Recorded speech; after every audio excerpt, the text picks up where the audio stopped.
Our second case of the morning, final case of the morning, is Florida Insurance Guarantee Association versus Thistle, case number 250070. And on behalf of the appellant, you may come forward.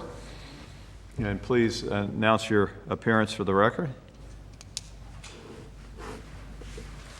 Thank you, Your Honor, and good morning. May it please the Court, Karen Bellis on behalf of the appellant, FIGA, the Florida Insurance Guarantee Association.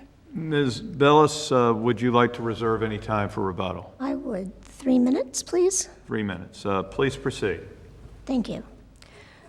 This case involves the question of whether FIGA owes that portion of a pre-insolvency settlement reached between a plaintiff and a now insolvent insurer that represents attorney's fees.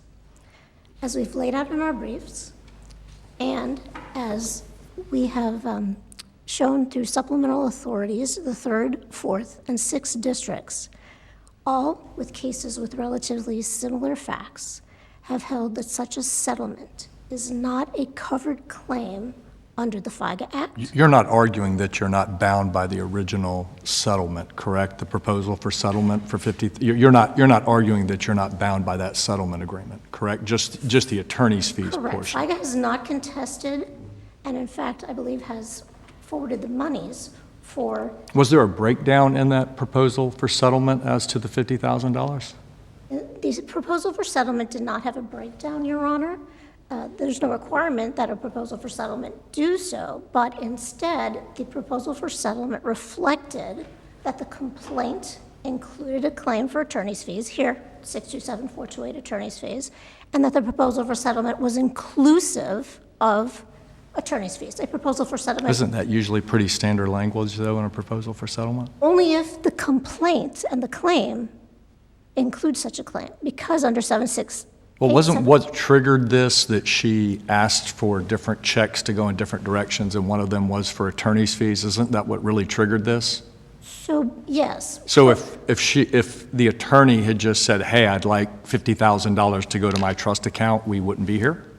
Most likely we would not be here. But So what's the difference? So the difference is, and from Petty to the most recent case law, the courts have held that attorney's fees under 627-428 do not constitute a covered claim, and FIGA is bound by the limitations of its statute.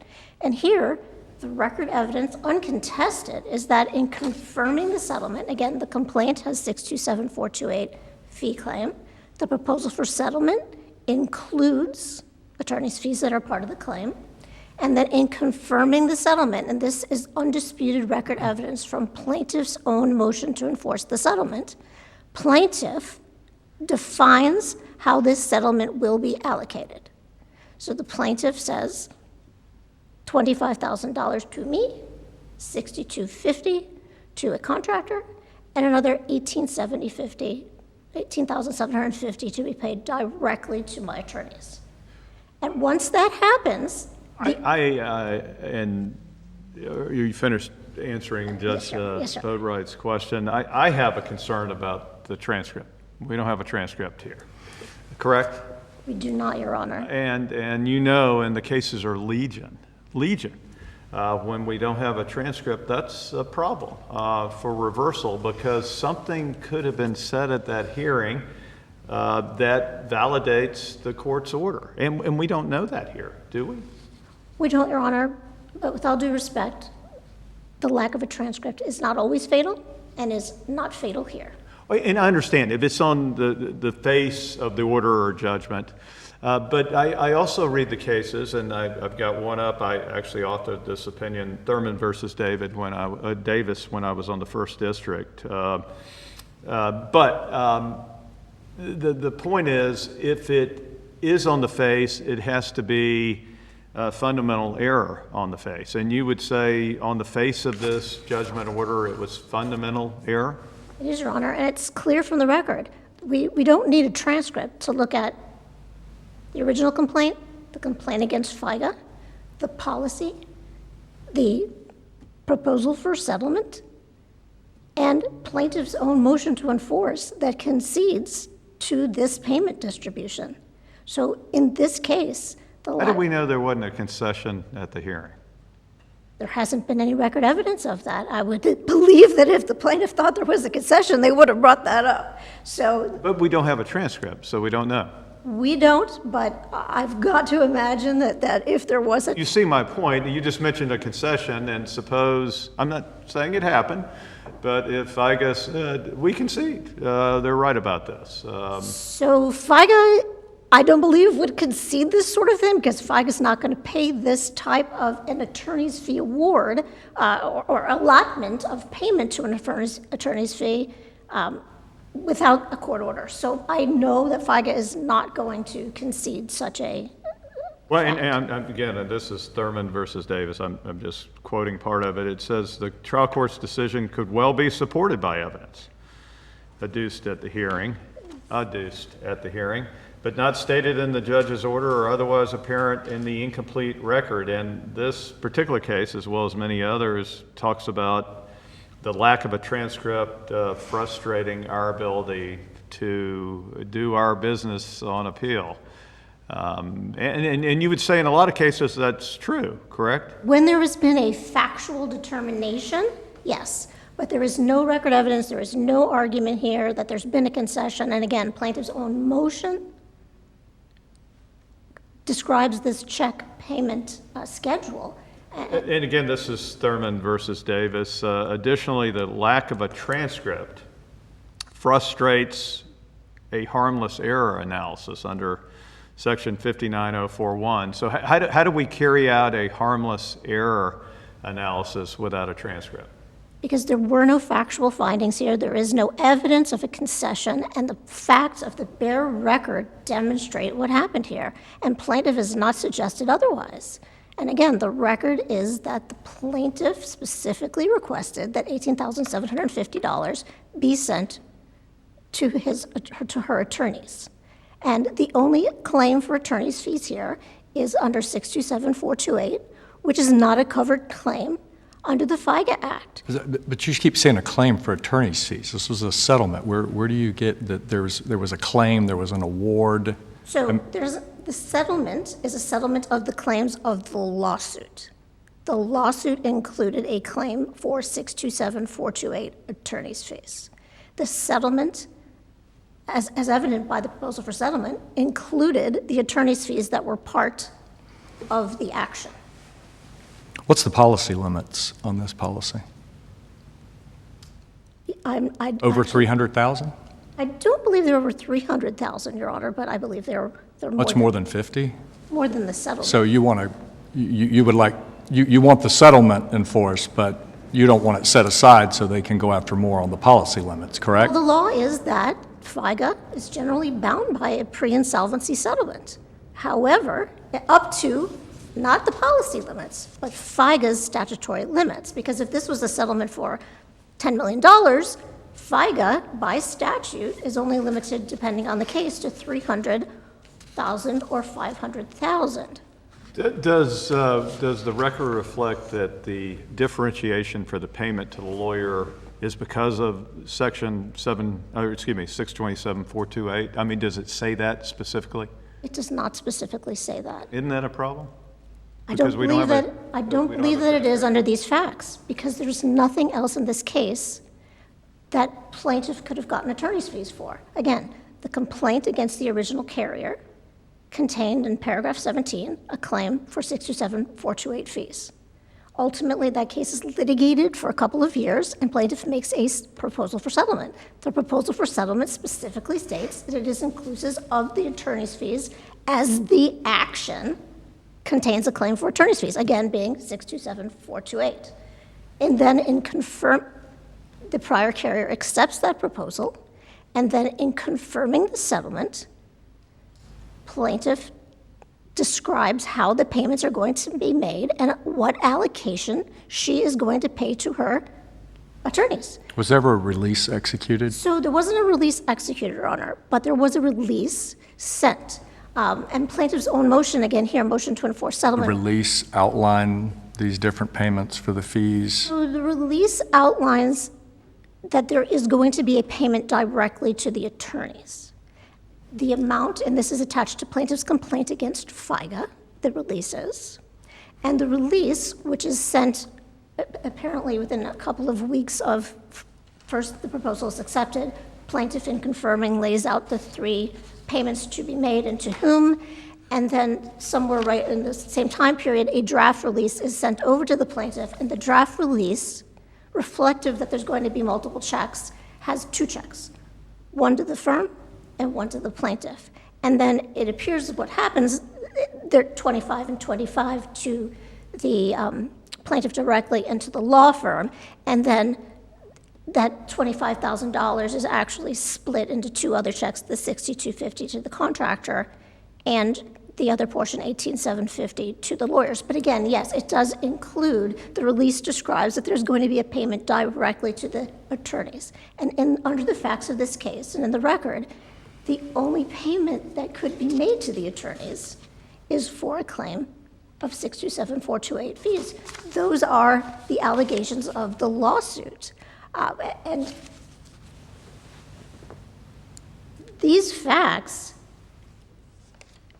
demonstrate that those fees to be paid to the lawyers were again for 428 fees, and the Supreme Court since Petty has said that such attorney's fees are not a covered claim because they do not arise out of the coverage of the policy.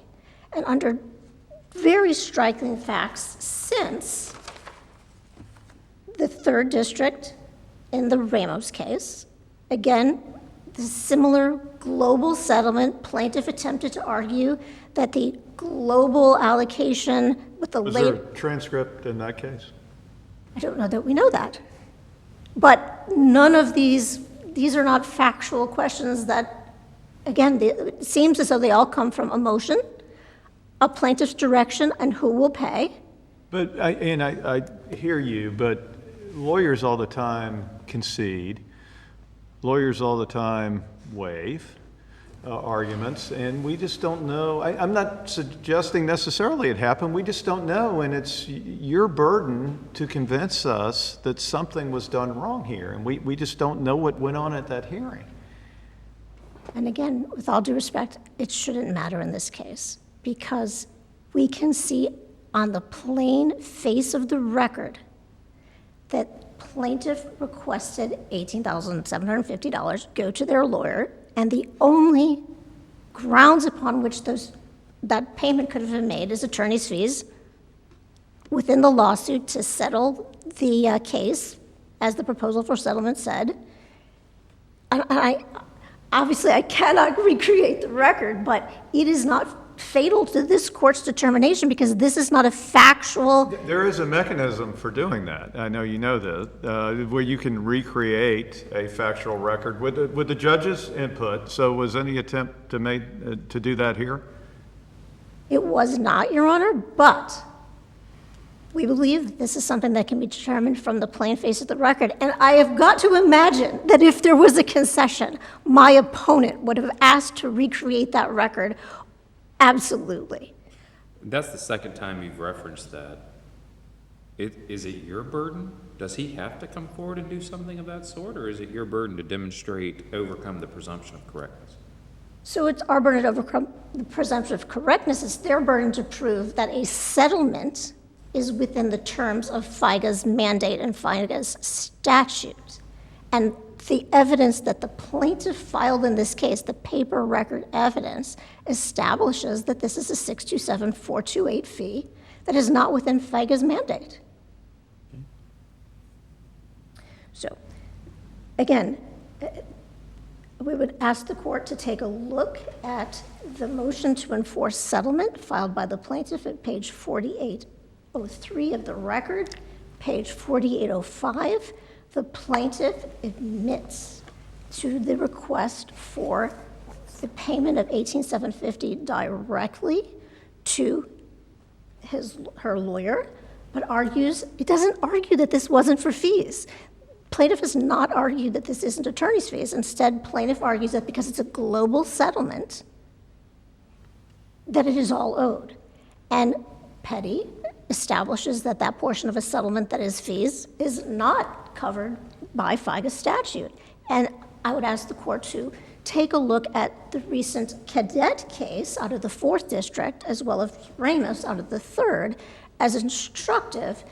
Both of those cases had, Ramos had a global settlement with a similar request by the plaintiff to allocate the payment of the settlement, and ultimately, the 3rd District goes through the statute. FIGA does not owe anything that is not a covered claim. A 627-428 fee award is not a covered claim, and therefore, that portion of the settlement, the trial court erred in enforcing the entire settlement.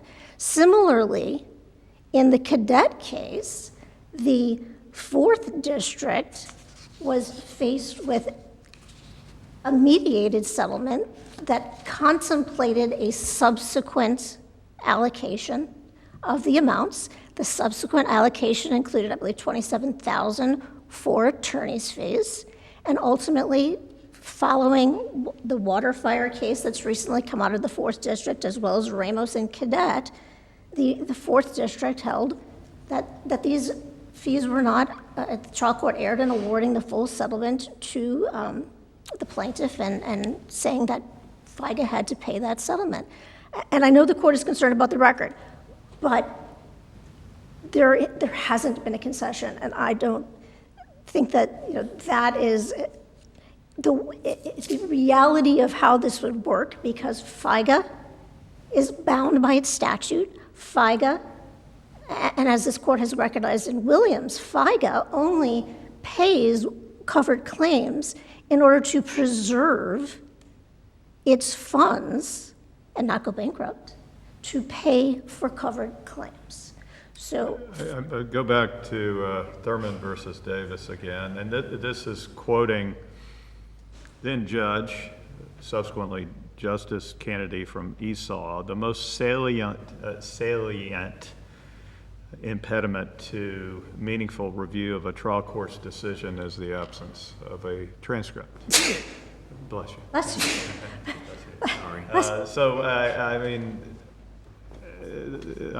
That's a big deal, not having a transcript.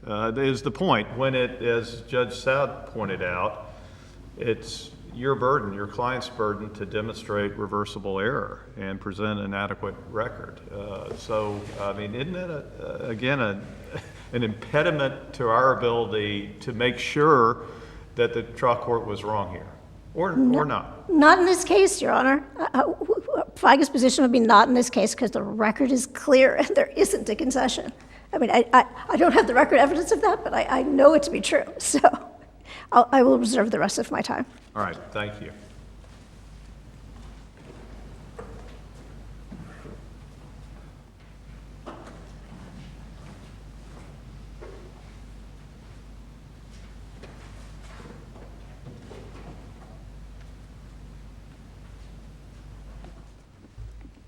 For the appellee. Thank you, Chief Judge, Your Honors. Jeremy Bailey on behalf of Ms. Thistle.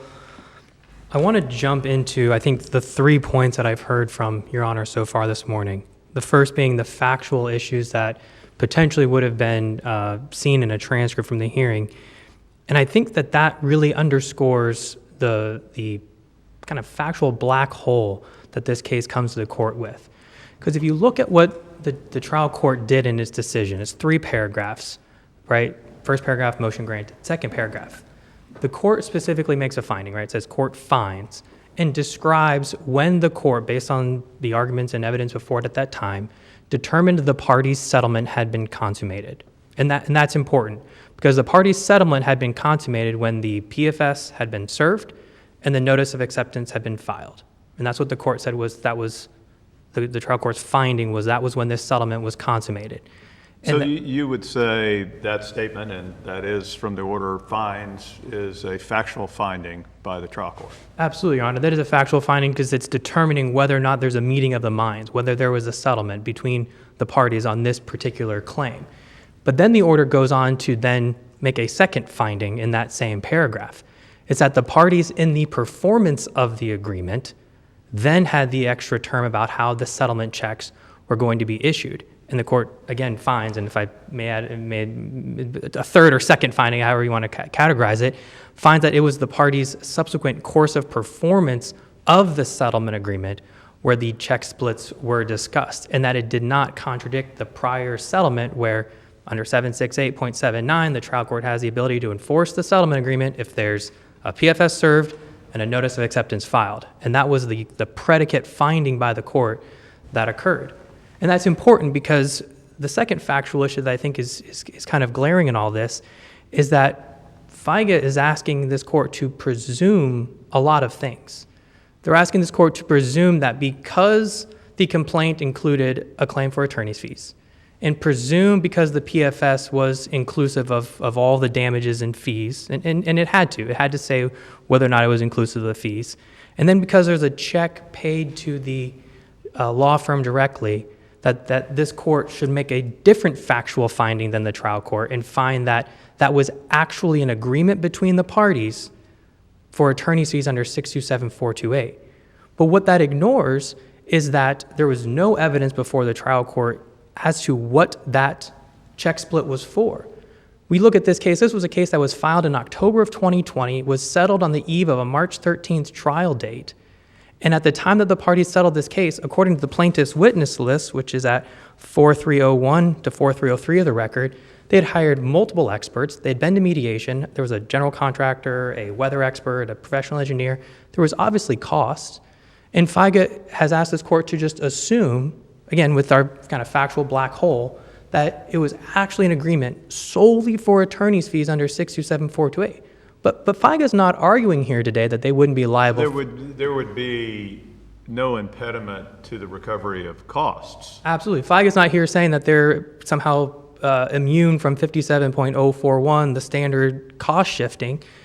And they've just asked this court to presume, because there was an allegation to complaint, presume that everything in the check went to the law firm specifically for 627.428 fees. And that just doesn't really track logically because we know there was a filing fee, right? The complaint was filed. We know there was mediation, which private mediation had a cost. We know there was experts retained and deposed and depositions taken. I mean, when you look at a case of this history, there's obviously costs. And there obviously would be a portion of that going to the law firm to reimburse costs. So I think just the factual black hole underscores the question that you've asked, Chief Judge, that when you have this many open questions, how do you possibly determine in a court of review that all of these factual things were determined by the trial court when we just don't know and there was no evidence in the record on those particular points? The second thing that I want to move to, I think this case also involves a bit of a disagreement or maybe misunderstanding about Petty. If you read Petty 12 times, what Petty says is that there's a section 627.428 attorney's fee award. It actually uses attorney's fee award and then fee award. 627.428 fee award. And Judge Boatwright, this goes exactly to your question. We don't have an award. And if the Florida Supreme Court had wanted to exclude every claim for attorney's fees, it wouldn't have used the term award because only the trial court does awarding. The parties don't award each other things, right? An award comes from a motion filed with the court and the court entering an order awarding something. There was no motion filed in this case. There was no award by the trial court in this case under 627.428. And I think that's the critical distinction where we're taking Petty that says, I think we're all familiar with the facts of Petty, right? There was a final judgment on an appraisal award. The insured filed a motion asking for 627.428 fees, got an award from the court for 627.428 fees. The second district reversed, the Florida Supreme Court affirmed because that award by the trial court of 627.428 fees is fundamentally different than the parties agreeing to a settlement, right, for the amount of the covered claim. And Judge Boatwright, this actually goes back to your question as well about the policy limits. The policy limits, I did look it up. I had to look it up myself, $371,000. But what I think is important is that Exhibit K to Ms. Thistle's motion, response to her motion for summary judgment, page 1044 of the record, her sworn proof of loss and her estimate that she submitted for her damages was $75,000, plus the costs that FIGA would have been responsible for if this thing had gone, instead of a settlement, all the way to a jury trial. And FIGA wants the benefit of the $50,000, right? They want the settlement. They want the liquidation limiting her claim from 74 to 50, but then want to further carve it out and say, because there was an allegation to complaint and a check is going to a law firm, we can just presume that all of that was for attorney's fees and all of it gets cut out. But that's not what Petty said. What Petty said is that if you have an award entered by the court for attorney's fees, over and above and separate from the indemnity, here Ms. Thistle said, I've got a claim for $74,000, and I'm going to serve a proposal for settlement against this insurance company to make sure that I have the opportunity to recover attorney's fees under a second option, right, 768.79, and she compromised her claim. That is within the coverage of the policy. That is a covered claim. That is something that FIGA is responsible for. And to open up this Pandora's box of that, anytime FIGA comes in after the fact, they can say, oh, well, we think that portion was bad faith, so that's excluded. That portion was fees, that excluded. Well, that portion was 627, 70131 interest, that's excluded.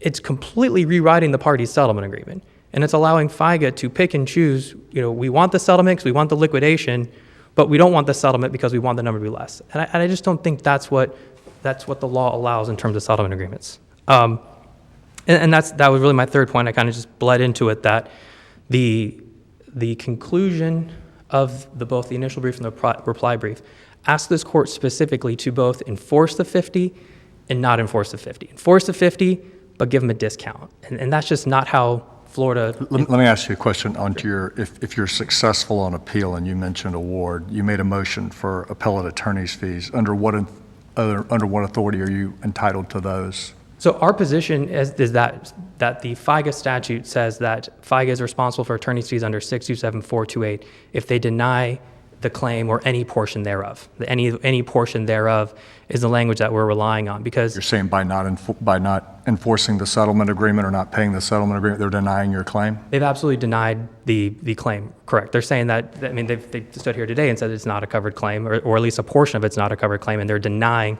liability for that claim, which would trigger the obligation of attorney's fees. Otherwise, they would not be entitled to, or you would not be entitled to fees, correct? Correct, Your Under Honor. normal circumstances. Correct, Your Honor. Yes. I can spend more time distinguishing Waterfall and Ramos. I can answer any questions the panel has. I would say Waterfall and Ramos both specifically said that there was in the parties' agreements acknowledgments of attorney's fees. I think that does make it different. I'm not sure what exactly those factual records were, which would, I think this case is definitely different from that, because you have a PFS, and that's just different than when the parties stipulate to something. But I do think that even in those cases, I think that the proper interpretation of petty would be to only exclude the monetary amount when there is an award from the court, because I think that's pretty clear from petty that that's what the Florida Supreme Court was talking about, an award, not a settlement agreement. So unless there's any further questions from the panel, I will stop talking. Thank you. Thank you, Your Honors.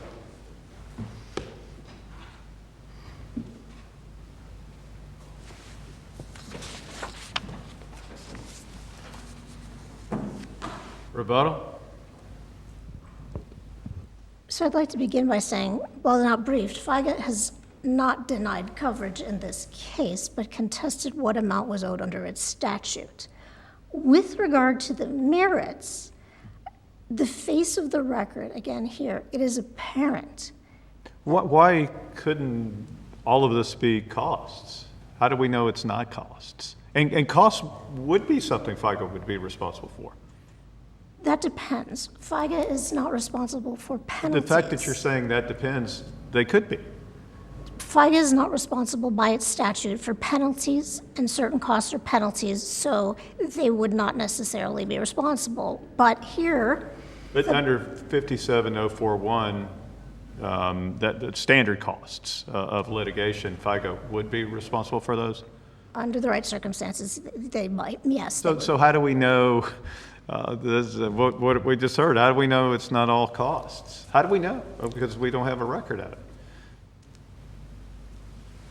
Because the plaintiff would not have accepted a settlement in the absence of an award of attorney's fees, and they instruct FIGA, or the prior carrier rather, to send the 18,750.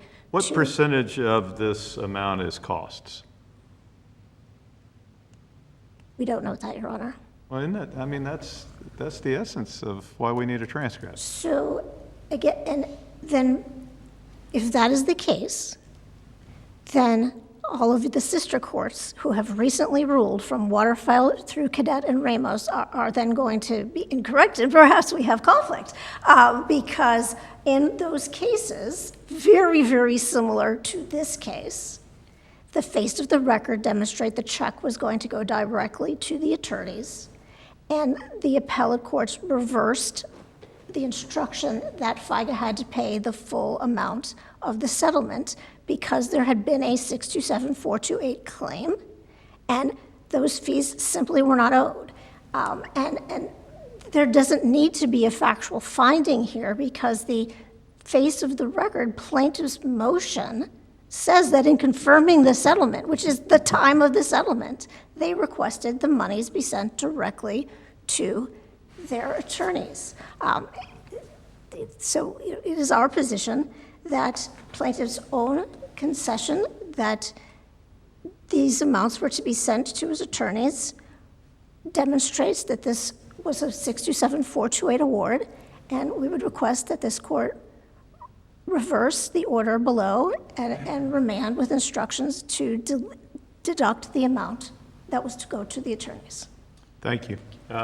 We are completed and finished. We will be in recess. Thank you.